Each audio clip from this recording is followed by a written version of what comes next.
This is the Hidden Killers podcast with Tony Brueski. Featuring author, psychologist, and daily contributor, Shavaun Scott. The Curious Case of Natalia Grace. If you've watched the documentary series, you probably have more questions than you do have answers as it continues to unravel, it seems, episode by episode. There's so many elements to this case. Who's right, who's wrong, who was doing the right thing at one time, who changed their opinion, what happened, what is she doing, what was her goals? So many questions. Shavaun Scott, psychotherapist and author, joining us. I know I got you onto the documentary to take a look at this. I don't even know where to begin because it is everywhere, but let's just start with your reactions to seeing this case from what we've had presented to us in the documentary on both season 1 and season 2.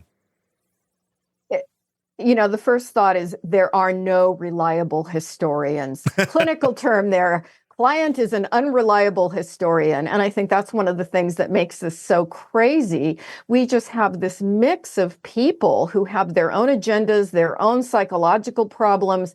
Everybody's got 2 cents. They all believe they're right. However, what they say, particularly Michael, what he says changes all the time. And we've got some real characters.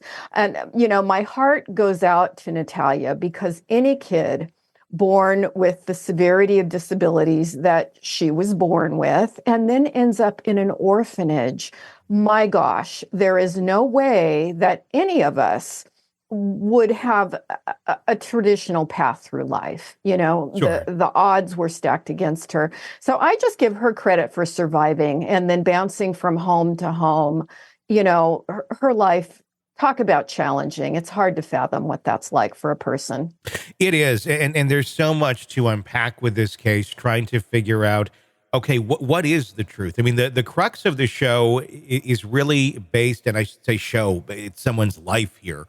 The crux of this story, I should say, is the age of Natalia. They believe, Kevin Barnett and Kristine Barnett believe that they had adopted a young Ukrainian orphan who had dwarfism, a rare form of it, at the age of 6. They were, at least according to them in the documentary, initially excited, thinking this is going to be a great thing. They already had several children.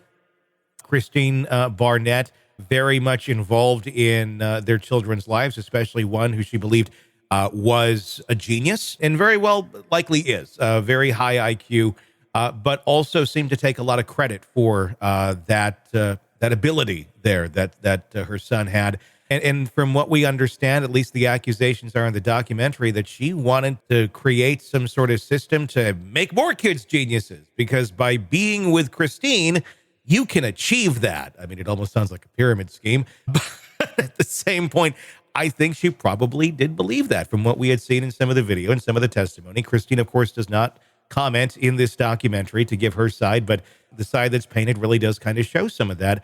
And that maybe she thought, well, you know, she'll bring this Natalia girl in and maybe she can do the same thing with her. At least that's some of the accusations that have been levied against her. What's your take on Kristine, those accusations, and what her role may have been? Because again, she didn't speak in the documentary, so it's all speculation as of right now.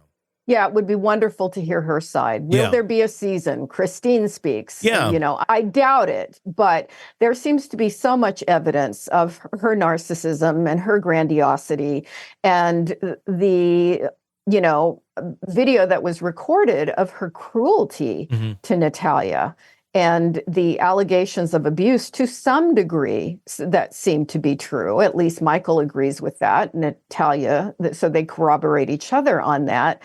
Really makes her look like an unbalanced person who, again, should this person be raising puppies, you know, if they're that abusive and that violent? It's really alarming.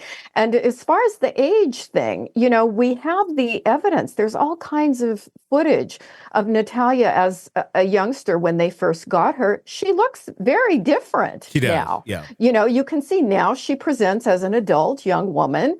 She was clearly a child, and you had the weird neighbors saying, oh, we knew she wasn't a little girl. Well, I think she was perhaps a very bright little girl and did speak, perhaps because of her years in the orphanage. She spoke more like an adult just because she was exposed to certain adults.